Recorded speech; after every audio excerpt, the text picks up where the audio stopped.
సాపాటు ఎటు లేదు పాటైనా పాడు బ్రదర్, రాజధాని నగరంలో వీధి వీధి నీది నాదే బ్రదర్. 1980ల నాటి ఈ పాట ఇప్పటికీ చాలా మందికి గుర్తుండే ఉంటుంది. ఉద్యోగాలు లేక పడుతున్న ఇబ్బందులను ఆ పాట ద్వారా రచయిత ప్రపంచానికి చక్కగా చాటి చెప్పారు. నాడు ఉన్నంత దౌర్భాగ్య పరిస్థితులు లేనప్పటికీ ఉద్యోగాల కల్పనలో ఏపీలో ప్రధానంగా రాజధాని అమరావతి పరిసర ప్రాంతాల్లోని యువతది ఇప్పుడు కూడా అదే పరిస్థితి. ఎదుగూరి సందింటి జగన్మోహన్ రెడ్డి అను నేను అంటూ ముఖ్యమంత్రిగా ప్రమాణ స్వీకారం చేసిన రోజున ప్రకటించిన సచివాలయ ఉద్యోగాలే తప్ప ఆ తర్వాత చెప్పుకోదగ్గ ఉద్యోగ అవకాశాలు యువతకు కల్పించలేదు. Job calendar ఊసేలేదు. ఫలితంగా ఏపీ రాజధాని అమరావతికి సమీపంగా ఉన్న ఎంతో మంది యువత ఉద్యోగాల కోసం ఎదురు చూస్తున్నారు.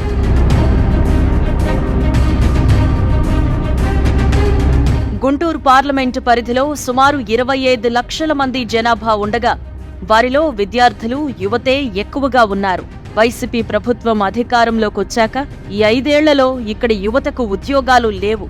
జాబ్ మేళాలు కూడా నిర్వహించలేదు. చదువుకునే విద్యార్థులకు ఫీజు రియంబర్స్మెంట్ లేదు. ఫీజు చెల్లించాలన్న యాజమాన్యాల ఒత్తిడితో కొందరు విద్యార్థులు కళాశాలలకే వెళ్లడం లేదు. బకాయిల కారణంగా యాజమాన్యాలు సర్టిఫికెట్లు ఇవ్వడం లేదు.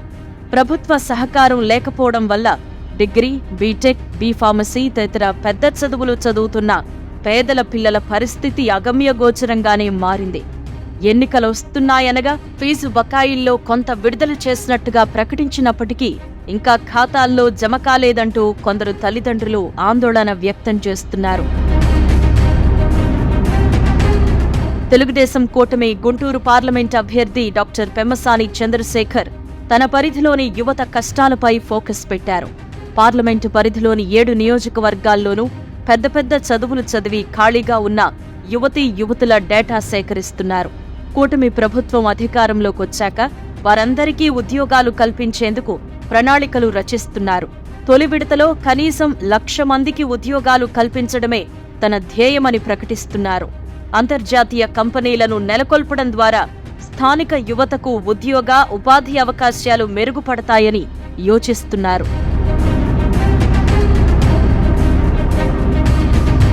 కూటమి అధికారంలోకొస్తే ఒక రకంగా గుంటూరు డబుల్ ఇంజిన్ పార్లమెంట్ అవుతుంది. మంగళగిరి ఎమ్మెల్యేగా గెలిస్తే నారా లోకేష్ ఖచ్చితంగా రాష్ట్ర ప్రభుత్వంలో కీలక స్థానంలో ఉంటారు. పెమ్మసాని ఎంపీగా గెలిచినా ఆయనకు ఎన్డీఏ కూటమిలో ప్రాధాన్యం ఉంటుంది.